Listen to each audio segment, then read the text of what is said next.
আসসালামু আলাইকুম। Inter first year, second year এবং ভার্সিটির শিক্ষার্থীবৃন্দ, আশা করছি তোমরা সকলে ভালো আছো। তথ্য যোগাযোগ প্রযুক্তি এটি আমাদের জন্য অতি গুরুত্বপূর্ণ একটি বিষয়।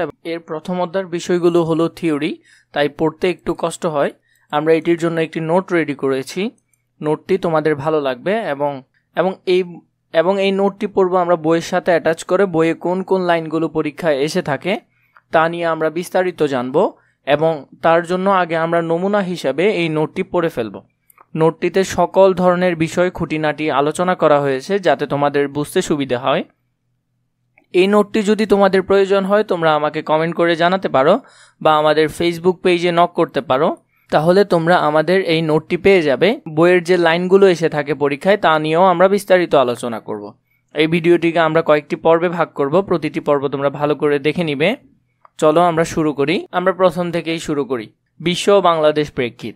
বিশ্বগ্রামের ধারণা সংশ্লিষ্ট উপাদান। বিশ্বগ্রামের ধারণা, এখন আমরা বিশ্বগ্রাম নিয়ে একটু ধারণা নিব। বইয়ে কোন কোন বিষয়গুলো এসে থাকে এই বিশ্বগ্রাম থেকে তা আমরা আগে একটু দেখে নিই। বিশ্বগ্রাম ধারণা কনসেপ্ট থেকে পরীক্ষায় এসে থাকে এই অংশটুকু আমরা একটু পড়ে নিই। বিশিষ্ট কানাডিয়ান দার্শনিক হার্বার্ট মার্শাল ম্যাকলুহান 60 দশকের প্রথম কিভাবে বৈদ্যুতিক প্রযুক্তি এবং তথ্যের দ্রুত বিচরণ স্থান এবং সময়ের বিলুপ্তি ঘটিয়ে সমগ্র বিশ্বকে একটি গ্রাম বা ভিলেজে রূপান্তর করতে সেই ধারণাটি সবার সামনে উপস্থাপন করেছিলেন। কে উপস্থাপন করেছিলেন? কানাডিয়ান দার্শনিক হার্বার্ট মার্শাল ম্যাকলুহান। এই বিষয়টি তোমরা ভালো করে জেনে নিবে। কত এর দশকে? 60-এর দশকে, তাই তো? এরপর দেখো, গ্লোবাল ভিলেজ হলো এমন একটি পরিবেশ ও সমাজ যেখানে তথ্য প্রযুক্তির মাধ্যমে যুক্ত হয়ে পৃথিবীর বিভিন্ন অঞ্চলের মানুষ পরস্পরের সাথে যোগাযোগ করা সহ বিভিন্ন ধরনের সাহায্য সহযোগিতা প্রদান করতে পারে। এই বিষয়টি আমরা জেনেছি। পরবর্তীতে দেখো, আমাদের এরপরে যে উপাদানগুলো রয়েছে, উপাদানের প্রথমটি হলো যোগাযোগ। যোগাযোগের অনেকগুলো মাধ্যম রয়েছে, ইমেল, আরও অনেক মাধ্যম রয়েছে, সেগুলো আমরা এখন বিস্তারিত দেখব।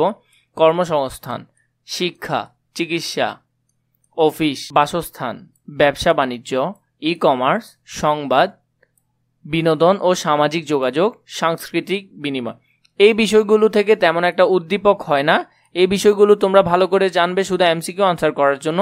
উদ্দীপক এখান থেকে তেমন একটা হয় না। যোগাযোগ থেকে কি প্রশ্ন আসতে পারে? কথন, লিখন কিংবা অন্য কোনো মাধ্যমে তথ্যের আদান প্রদানই এই যোগাযোগ এবং এই যোগাযোগেই এখন বিশ্বগ্রামের ধারণার প্রধান উপাদান। তাহলে আমরা বুঝতে পারতেছি বিশ্বগ্রামের ধারণার প্রধান উপাদান হলো যোগাযোগ। এরপরে দেখো, এই যোগাযোগ ব্যবস্থাকে টেলিযোগাযোগ বা টেলিকমিউনিকেশন এবং তথ্য যোগাযোগ ইনফরমেশন কমিউনিকেশন এই দুই ভাগে ভাগ করা হয়। তাহলে কয় ভাগে ভাগ করা হয়? দুই ভাগে। প্রথমটি হলো টেলিযোগাযোগ, পরেরটি হলো তথ্য যোগাযোগ।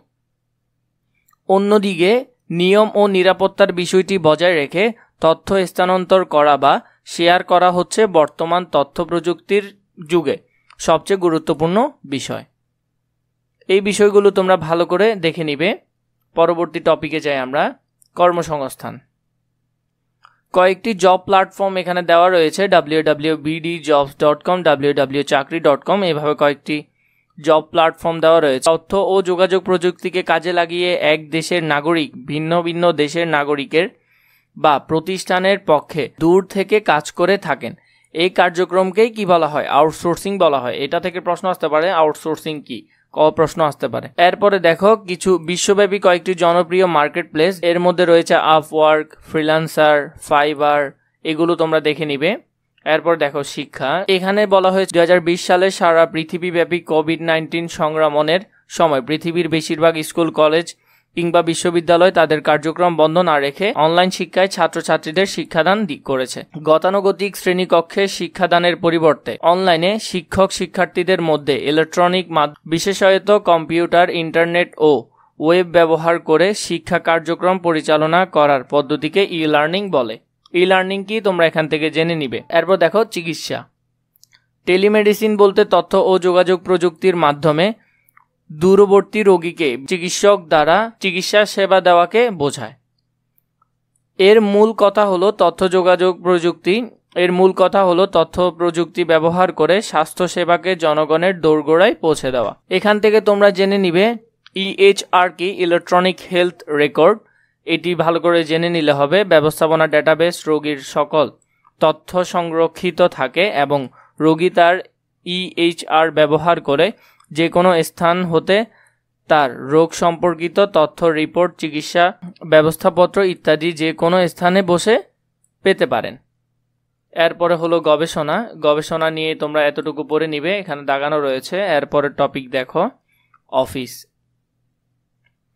গুগল সম্পর্কে আমরা অনেকেই অবহিত আছি। Dropbox, www.dropbox.com, Google Drive, Office 365, Google Docs ইত্যাদি গুগল সার্ভিসে আমরা যাবতীয় ফাইল তৈরি সহ নিরাপত্তার সাথে সংরক্ষণ করতে পারি। এরপরের টপিকটি রয়েছে বাসস্থান। এখান থেকে তেমন একটা প্রশ্ন হয় না, তাও তোমরা এইগুলো দেখে নিবে, এখানে যেগুলো দাগানো রয়েছে ভালো করে দেখে নিবে। ব্যবসা বাণিজ্য, ইলেকট্রনিক কমার্স বা ই কমার্স এই যাত্রার পথিক হিসেবে বিবেচিত, এটি তোমরা পড়ে নিবে। এখান থেকে এতটুকু তোমরা ভালো করে বাসায় পড়ে নিবে।